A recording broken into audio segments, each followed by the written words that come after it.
नमस्कार, मैं हूं अमित कुमार। अगर आप अपनी जाति की गिनती करवाना चाहते हैं और जातिगत जनगणना से खुश है तो आपके लिए अच्छी खबर है। बिहार राज्य में अब जातिगत जनगणना शुरू हो गई है। दूसरी तरफ अगर आप जातिगत जनगणना नहीं चाहते और आप चाहते हैं कि समाज से जाति पाति समाप्त हो तो आपके लिए थोड़ा सा नाखुश करने वाली खबर है, क्योंकि जनगणना तो आखिर शुरू हो गई है। जब केंद्र के मोदी सरकार ने देश में जाति आधारित जनगणना कराने से इनकार कर दिया तो बिहार के माननीय मुख्यमंत्री नीतीश कुमार जी ने फैसला लिया कि अब राज्य में वो अपने पैसा खर्च करके जातिगत जनगणना कराएंगे। अब जातिगत जनगणना से आपका कितना उत्थान होगा ये तो आगे आपको पता चलेगा, लेकिन थोड़ा सा बिहार के माननीय मुख्यमंत्री नीतीश कुमार जी के बारे में भी जान लीजिए, या फिर उनके साथ जो दूसरे पार्टी दे रहे हैं उनके बारे में भी एक एक करके थोड़ा जान लीजिए। नीतीश कुमार जी बिहार में उस आंदोलन से निकले जिसे जेपी आंदोलन कहा जाता है या समाजवादी के आंदोलन से निकले। तो आप परेशान मत होइए, आप कहेंगे कि नीतीश कुमार जी जब समाजवादी आंदोलन से निकले तो ये जाति जाति क्यों कर रहे हैं। तो इसमें केवल और केवल सत्ता है। जो अगर नीतीश कुमार जी आज जाति जाति नहीं करेंगे तो देश में जो मंडल और कमंडल की राजनीति 1990 के दशक में शुरू हुई उसमें कहीं न कहीं नीतीश कुमार जी पीछे होते नजर आ रहे हैं, क्योंकि समाजवाद तो बहुत पहले पीछे छूट चुका था। अब सहारा था कि देश में दो ही तरीके से राजनेताओं की नैया पार हो सकती है। पहला तरीका है मंडल की राजनीति और दूसरा तरीका है कमंडल की राजनीति। अब 1990 के बाद ना जाने कमंडल की राजनीति ने इस देश के धर्मों का कितना उत्थान किया, ये तो चर्चा का विषय है। और ये इसका मूल्यांकन भी आप स्वयं कीजिए कि कमंडल की राजनीति जब से देश में शुरू हुई, कमंडल के राजनीति यानी धर्म की राजनीति अर्थात धर्म की राजनीति के जरिए आपका कितना उत्थान हुआ, धर्म का कितना उत्थान हुआ, या फिर केवल धर्म के नाम पर आपको गुमराह किया गया, आपको केवल बददाता बनाया गया। और कमंडल की राजनीति करने वाले आज सत्ता के शीर्ष पर बैठे हुए हैं और सत्ता की मलाई खा रहे हैं। दूसरी तरफ देश में वो लोग जो मंडल की राजनीति से निकले थे, जो समाजवाद की राजनीति से भी निकले थे, ऐसे लोगों में भी देख लीजिए कमंडल की राजनीति अर्थात जाति की राजनीति। अब जाति की राजनीति करने वाले जाति का कितना उत्थान किए, आप जिस जाति से हैं उस जाति का कितना उत्थान किया, इसका मूल्यांकन भी आप ही कीजिए। लेकिन इतना मूल्यांकन मैं कर देता हूं कि जाति की राजनीति करने वाले स्वयं का उत्थान जरूर कर लिए जाति के नाम पर। अपने जाति के नेता को देखिए, बड़े बड़े कारों में घूमते हैं, इतने महंगे कार जिसका नाम भी आपको पता नहीं हो, मर्सिडीज, फॉर्च्यूनर, इनोवा या ना जाने इससे भी कई कार महंगे होंगे। लेकिन आप अपनी स्थिति देख लीजिए, आज भी रोटी कपड़ा मकान शिक्षा इसके लिए आप संघर्ष कर रहे हैं, ये स्थिति है। तो मंडल और कमंडल के राजनीति 30 वर्ष में यानी 30 वर्ष 1990 से लेके 2022 चल रहा है, 23 शुरू हो गया है, तो देखिए तो 3 दशक से ज्यादा हो गया। तो अगर इतिहास देखा जाए तो मंडल और कमंडल की राजनीति से आपका कितना उत्थान हुआ ये तो नजर नहीं आ रहा है, लेकिन हाँ आपके नेताओं का उत्थान हुआ। ये तो पहला चरण था। अब दूसरा चरण मंडल और कमंडल की राजनीति की शुरू हो गई है, और इसका जिस प्रकार से समाजवाद आंदोलन का भूमि रहा बिहार, इसका शुरुआत भी बिहार से ही हुआ है। बिहार समाजवाद की भूमि रहा, आंदोलन की भूमि रहा। बिहार वही धरती रहा जो इंदिरा के तानाशाह के विरुद्ध, इमरजेंसी के विरुद्ध जयप्रकाश नारायण ने आवाज उठाया था। लेकिन अब इसी बिहार में मंडल पार्ट 2 शुरू होने वाला है। इस मंडल पार्ट 2 में आपको तो बताया यही जा रहा है कि जब जाति की जनगणना होगी, जाति की गिनती होगी, तो इससे आपका उत्थान होगा और जाति की भलाई के लिए योजना बनाया जाएगा। अब ये आप नहीं पूछेंगे, जब ये आप इतने इस बात को सुन के आप इतने खुश हो जाएंगे कि आप ये अपने नेताओं से नहीं पूछेंगे, साहब जब 1990 के दशक में मंडल की राजनीति शुरू हुई थी तब भी तो जाति की जनगणना, तब भी तो जाति आधारित सारी चीजें हुई थी, जाति के उत्थान के नाम पर नेता बने थे। साहब पहले ये बता दीजिए उन्होंने कितना उत्थान किया इस देश का और जाति का। लेकिन ये सारी चीजें अब ठंडे बस्ते में डल गया है, क्योंकि जब 1990 के दशक में जो हीरो बन के आए थे, अब उनकी दूसरी पीढ़ी सत्ता को संभाल चुके हैं। अब नीतीश बाबू इस कगार पे चल गए हैं कि हो सकता है कि 2024-25 के बाद या 30 तक 1-2 पारी राजनीति का और वो खेलेंगे, इसके बाद हो सकता है कि राजनीति से वो संन्यास ले ले। ऐसे कई संकेत दिखाई दे रहे हैं। लालू यादव भी एक्टिव राजनीति से काफी दूर है, उनके स्वास्थ्य ठीक नहीं है और उनके बेटे तेजस्वी यादव अब राजनीति में आ गए हैं। कहने के लिए तो तेजस्वी यादव ये कहते हैं कि ये वो A to Z की पार्टी है और ये जताने का भी हमेशा कोशिश करते हैं कि वो समाजवादी लोग हैं, लेकिन बीच बीच में जाति की कार्ड खेलना उनकी मजबूरी हो जाती है, क्योंकि सत्ता में बने रहने के लिए बीच बीच में ये टॉनिक पीना जरूरी है।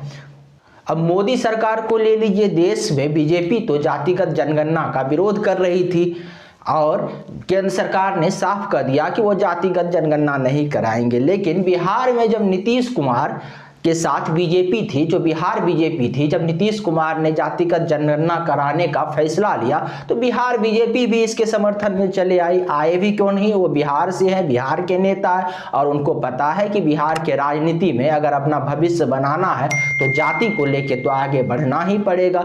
हालांकि अब देखिए यहाँ भी किस प्रकार का दोहरा मापदंड है। वही शीर्ष में बैठे, केंद्र में बैठे हैं तो कह रहे हैं कि जातिगत जनगणना नहीं होगी, और जब बिहार में नीतीश कुमार के साथ थे तो कह रहे थे जातिगत जनगणना होनी चाहिए और उसका समर्थन कर रहे थे। अब क्या मजबूरी थी नीतीश कुमार के साथ थे वो तो आप ही जानिए, लेकिन फिलहाल जो दिखाई दे रहा है कि अब जब वो नीतीश कुमार से अलग हो गए हैं तो देखते हैं किस प्रकार का वो स्टैंड लेते हैं। आपको ये भी जानना चाहिए कि जब पहली बार जातिगत जनगणना हुई थी तो वो वर्ष था 1931 वर्ष सुन के ही आप समझ लीजिए कि उन दिनों भारत गुलाम था और यहाँ अंग्रेजों का राज था। अंग्रेजों का राज था तो अंग्रेजों ने जातिगत जनगणना क्यों कराई, तो इसके पीछे भी एक तर्क है, बहुत अच्छा इसको समझिए। चूंकि उनको भारत में अगर राज करना था, देश में राज करना था तो फूट डालो राज करो की नीति उनको अपनानी थी। अलग अलग जातियों के बीच अगर संघर्ष नहीं होता तो इस देश में अंग्रेज राज कैसे करता, इसीलिए उन्होंने जातिगत जनगणना कराई। उसके बाद देश में 2021 में मनमोहन सिंह की जब सरकार थी तो मनमोहन सरकार ने जातिगत जनगणना तो कराई, लेकिन जब मोदी सरकार में आए तो उन्होंने इसका डाटा पब्लिश नहीं किया और जाति का डाटा पब्लिश होने से बच गई।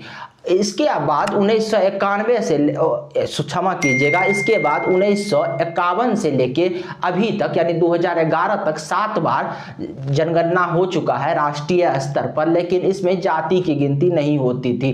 केवल SC ST की जाति की गिनती होती थी और जाति के हिसाब से उनको आरक्षण मिला हुआ था, बाकी जाति की गिनती नहीं होती। अब आरक्षण का मुद्दा चल गया तो आरक्षण पर भी तनी सुन लीजिए।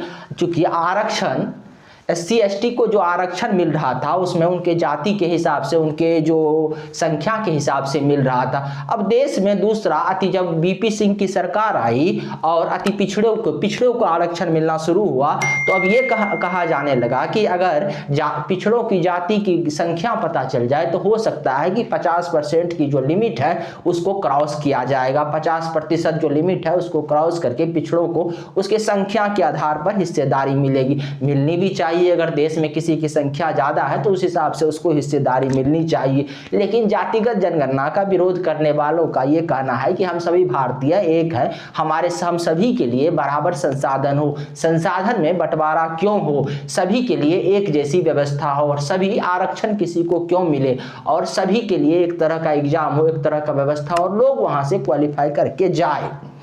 हालांकि दूसरे धारा का ये कहना है कि समाज में एक वर्ग ऐसा है जो अधिकतर जो गवर्नमेंट सेक्टर है या जो अधिकतर बड़े बड़े पद है, बड़े बड़े व्यापार है उनके पास है, इसीलिए समाज में सबों के बीच समानता है, इसीलिए जातिगत जनगणना जरूरी है। लेकिन समझ लीजिए कुल मिला के आरक्षण का लाभ आपको तभी मिल सकता है जब उस आरक्षण मिलने के लिए जो देश में जो जरूरी संसाधन है, मान के चलिए आप सरकारी नौकरी में है और सरकारी नौकरी करना चाहते हैं, आप किसी नौकरी की तैयारी कर रहे हैं, कंपटीशन की तैयारी कर रहे हैं, अगर वैकेंसी होगी तो ही ना आपको आरक्षण का लाभ मिलेगा। तो आपको ध्यान भटकाया जाता है, आपको वैकेंसी के तरफ केंद्रित नहीं किया जाता है। आपको बताया जाता है कि आपको नौकरी इसीलिए नहीं मिल रही क्योंकि आपको आरक्षण कम है। महाराज पहले तो इस बात पे चर्चा कीजिए कि अधिक से अधिक वैकेंसी आए, आपको आरक्षण भी मिलेगा, इसके बाद ही आपको आरक्षण का लाभ मिलेगा। लेकिन फिलहाल अब समझ लीजिए कि जातिगत जनगणना पब्लिश होने के बाद एक बार फिर देश में नहीं तो कम से कम बिहार राज्य में जातिगत संघर्ष बढ़ने की संभावना बढ़ रही है, क्योंकि 90 के बाद देश में कैसे कई बड़े बड़े और छोटे छोटे अलग अलग जगहों पर जातिगत संघर्ष हुए, जिसमें देखा गया कि एक जाति से दूसरे जाति के लोगों के बीच टकराव हुए और इसमें जान माल की भी क्षति हुई। लेकिन एक बात और है, इसी तरह जिस तरह से अभी बिहार में जातिगत जनगणना हो रहा है, इसी तरह 2017 में कर्नाटक सरकार ने यह निर्णय लिया कि वो अपने यहाँ जातिगत जनगणना कराएंगे। लेकिन जब जातिगत जनगणना हो गया और पूरा जनगणना में 150 करोड़ रुपए खर्च हो गए, तो जातिगत जनगणना का जो डेटा है उसको लोगों के सामने प्रकाशित नहीं किया गया। तो हो सकता है कि बिहार में भी एक हवा बनाने के लिए जातिगत जनगणना कराए जा रहे हो सकता है कि डेटा आने तक कोई दूसरा समस्या आ जाए, या हो सकता है डेटा प्रकाशित ही ना किया जाए। ये केवल संभावना जता रहा हूं पिछले 2 बार के रिकॉर्ड को देखते हुए। 2 बार कर्नाटक सरकार ने, राज्य सरकार ने जातिगत जनगणना कराई और डेटा पब्लिश नहीं किया। ठीक इसी प्रकार से 2011 में केंद्र के मनमोहन सरकार ने जातिगत जनगणना कराई और डेटा पब्लिश नहीं हुआ। तो कुल मिला के देख लीजिए, आपका फोकस तो जाति के नाम पर, अगर आप खुश हो रहे हैं कि आपकी जाति की संख्या पता चल जाएगी तो ये अच्छी बात है, लेकिन कुल मिलाकर देखना चाहिए कि आपकी मूलभूत समस्या क्या है और उन समस्याओं को आपके नेता किस प्रकार से दूर कर रहे हैं, या दूर कर रहे हैं या नहीं कर रहे हैं। कहीं ऐसा तो नहीं कि उन समस्याओं को दूर करने के लिए दूसरे मुद्दे को आगे लाया जा रहा है। अगर आपको हमारी जानकारी अच्छी लगी